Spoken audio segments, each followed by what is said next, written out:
Welcome back to the Tobias the Pious YouTube channel. Today we'll be reading selected works from Zen Flesh, Zen Bones, compiled by Paul Reps and Nyogen Senzaki. This was first published in 58, I believe, and we have the paperback version from 98. Here we go. Number 1. A Cup of Tea. Nan-in, a Japanese master during the Meiji era, which was 1868 through 1912, received a university professor who came to inquire about Zen. Nan-in served tea. He poured his visitor's cup full, and then kept on pouring. The professor watched the overflow until he no longer could restrain himself. "It's over full. No more will go in." "Like this cup," Nan-in said, "you are full of your own opinions and speculations. How can I show you Zen unless you first empty your cup?"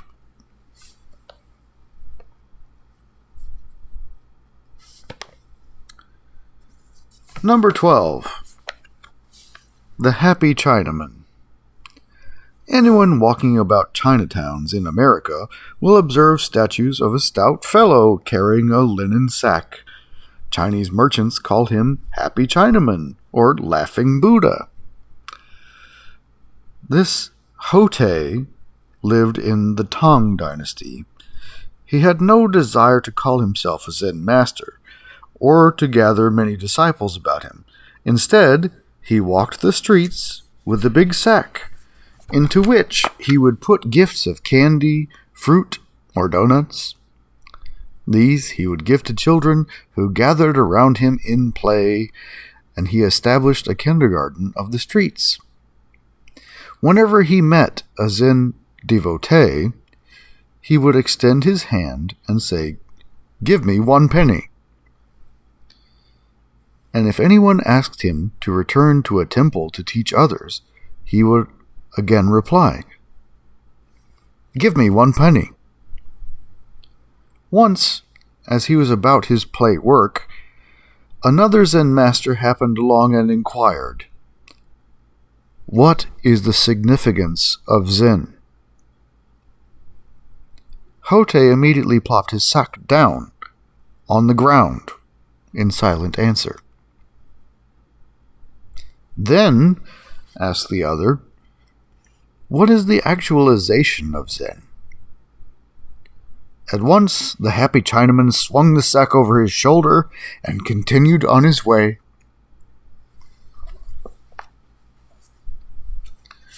Number 14. The Muddy Road. Tanzan and Aikido were once traveling together down a muddy road. A heavy rain was falling. Coming around a bend, they met a lovely girl in a silk kimono and sash, unable to cross the intersection. "Come on, girl," said Tanzan at once. Lifting her in his arms, he carried her over the mud. Aikido did not speak again until that night when they reached a lodging temple. When he no longer could restrain himself, he said, "We monks don't go near females," he told Tanzan. "Especially not young and lovely ones. It is dangerous. Why did you do that?" "I left the girl there," said Tanzan. "Are you still carrying her?"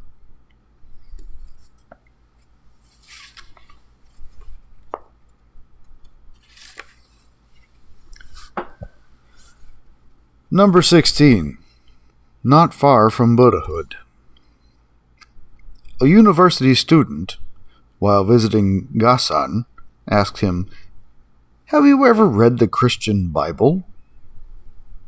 "No." "Read it to me," said Gasan. The student opened the Bible and read from St. Matthew. "And why take ye thought of raiment? Consider the lilies of the field, how they grow. They toil not, neither do they spin.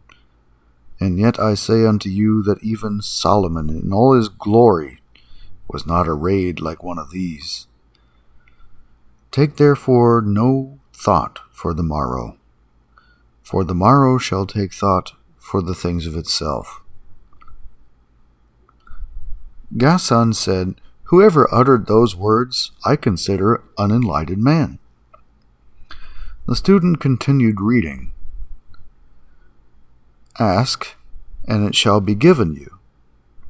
Seek, and ye shall find. Knock, and it shall be opened unto you.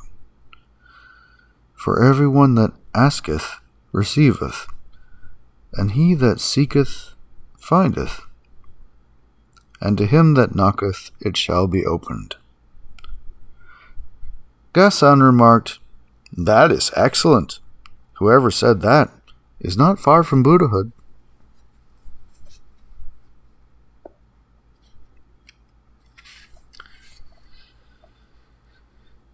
Number 31. Everything is best. When Banzan was walking through a market, he overheard a conversation between a butcher and his customer.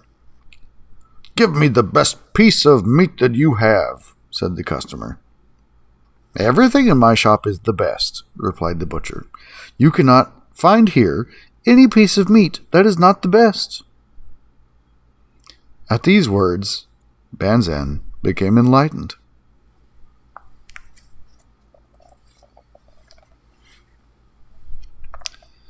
Number 35. Every minute Zen. Zen students are with their masters at least 10 years before they presume to teach others. Nanin was visited by Tenno, who, having passed his apprenticeship, had become a teacher. The day happened to be rainy, so Tenno wore wooden clogs and carried an umbrella. After greeting him, Nanin replied, I suppose you left your wooden clogs in the vestibule. I want to know if your umbrella is on the right or the left side of the clogs. Tenno, confused, had no instant answer. He realized that he was unable to carry his Zen every minute. He became Nanin's pupil, and he studied 6 more years to accomplish his every minute Zen.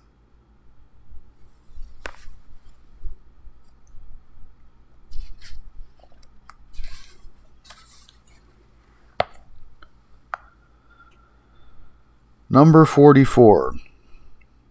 The Thief Who Became a Disciple.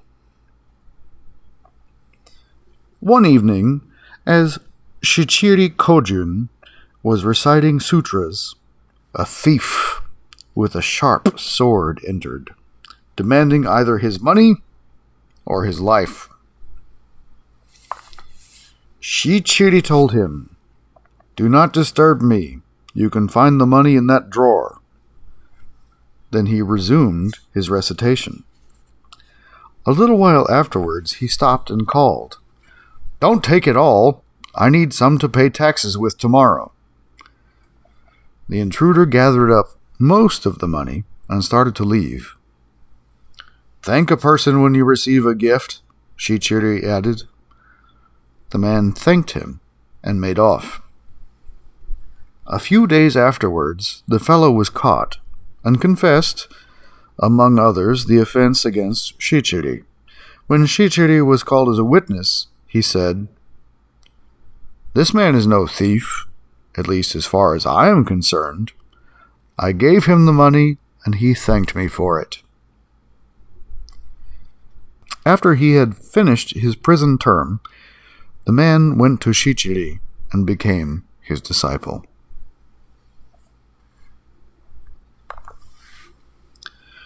Number 45. Right and Wrong. When Bankai held his seclusion weeks of meditation, pupils from many parts of Japan came to attend. During one of these gatherings, a pupil was caught stealing. The matter was reported to Bankai, with the request that the culprit be expelled. Bankai ignored the case. Later, the pupil was caught in a similar act, and again Bankai disregarded the matter. This angered the other pupils, who drew up a petition asking for the dismissal of the thief, stating that otherwise they would leave in a body. When Bankai had read the petition, he called everyone before him, saying, "You are wise, brothers. You know what is right and what is not right. You may go somewhere else to study if you wish, but this poor brother does not even know right from wrong. Who will teach him if I do not? I am going to keep him here even if all the rest of you leave." A torrent of tears cleansed the face of the brother who had stolen. All desire to steal had vanished.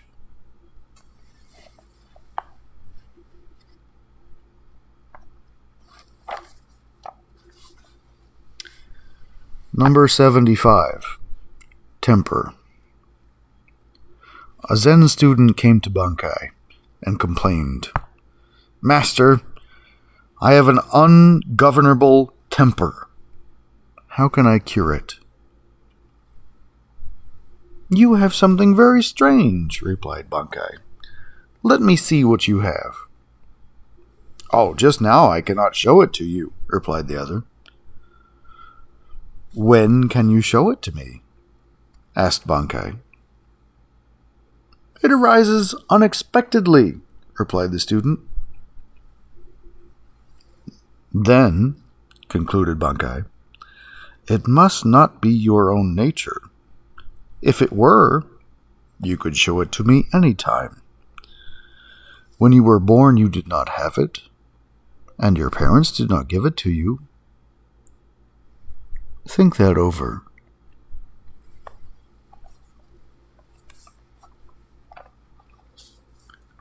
Number 78. Real prosperity. A rich man asks Sengai to write something for the continued prosperity of his family, so that it might be treasured from generation to generation. Sengai obtained a large sheet of paper and wrote, "Father dies. Son dies. Grandson dies." The rich man became angry. "I asked you to write something for the happiness of my family. Why do you make such a joke of this?" "No joke is intended," explained Sengai. "If before you yourself die, your son should die, this would grieve you greatly. If your grandson should pass away before your son, both of you would be broken-hearted. If your family, generation after generation, passes away in the order I have named, it will be the natural course of life. I call this real prosperity."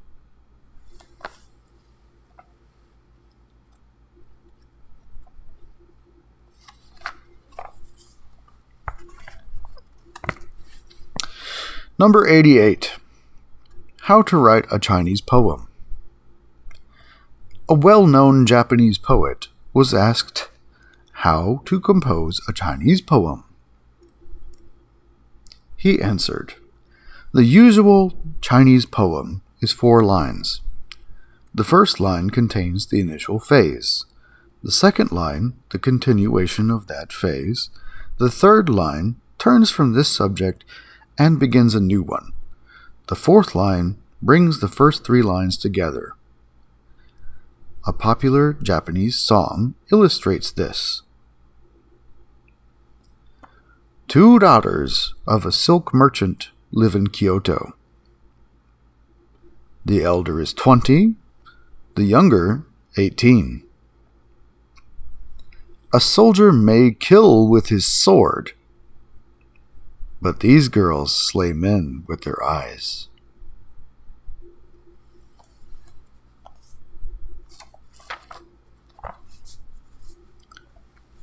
Number 91. The Taste of Banzo's Sword. Matajuro Yagye was the son of a famous swordsman. His father, believing that his son's work was too mediocre to anticipate mastership, had disowned him. So Matajuro went to Mount Futara, and there found the famous swordsman Banzo. But Banzo confirmed the father's judgment. "You wish to learn swordsmanship under my guidance?" asked Banzo. "You cannot fulfill the requirements." "But if I work hard, how many years will it take me to become a master?" persisted the youth. "The rest of your life," replied Banzo. "I cannot wait that long," explained Matajuro. "I am willing to pass through any hardship, if only you will teach me. I will become your devoted servant. How long might it be?" "Oh, maybe 10 years, Banzo relented. "My father is getting old, and soon I must take care of him," continued Matajuro. "If I work far more intensively, how long would it take me?" Maybe 30 years, said Banzo. "Why is that?" asked Matajuro. "First you say 10, and now 30 years? I will undergo any hardship to master the art in the shortest time." "Well," said Banzo, "in that case, you will have to remain with me for 70 years. A man in such a hurry as you are to get results seldom learns quickly." "Very well," declared the youth, understanding at last that he was being rebuked for impatience. "I agree." Matajuro was told never to speak of fencing, and never to touch a sword. He cooked for his master, washed the dishes, made his bed, cleaned the yard, cared for the garden, all without a word of swordsmanship. 3 years passed. Still Matajuro labored on. Thinking of his future, he was sad. He had not even begun to learn the art to which he had devoted his life. But one day, Banzo crept up behind him and gave him a terrific blow with a wooden sword. The following day, when Matajuro was cooking, Banzo again sprang upon him unexpectedly. After that day and night, Matajuro had to defend himself from unexpected thrusts. Not a moment passed in any day that he did not have to think of the taste of Banzo's sword.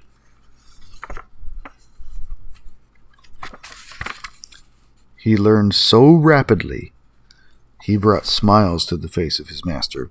Matajuro became the greatest swordsman in the land.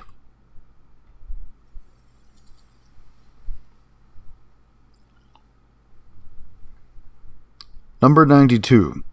Fire Poker Zen. Hakuin used to tell his pupils about an old woman who had a tea shop, praising her understanding of Zen. The pupils refused to believe what he told them and would go to the tea shop to find out for themselves. Whenever the woman saw them coming, she could tell at once whether they had come for tea or to look into her grasp of Zen. In the former case, she would serve them graciously. In the latter, she would beckon to those pupils to come behind her screen. The instant they obeyed, she would strike them with the fire poker. 9 out of 10 of them could not escape her beating.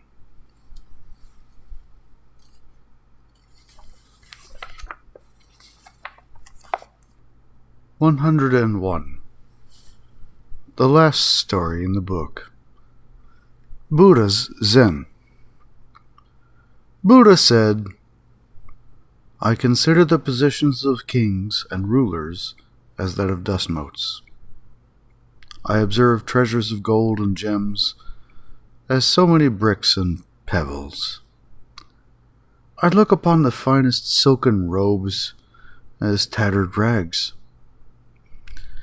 I see myriad worlds of the universe as small seeds of fruit, and the greatest lake in India as a drop of oil on my foot.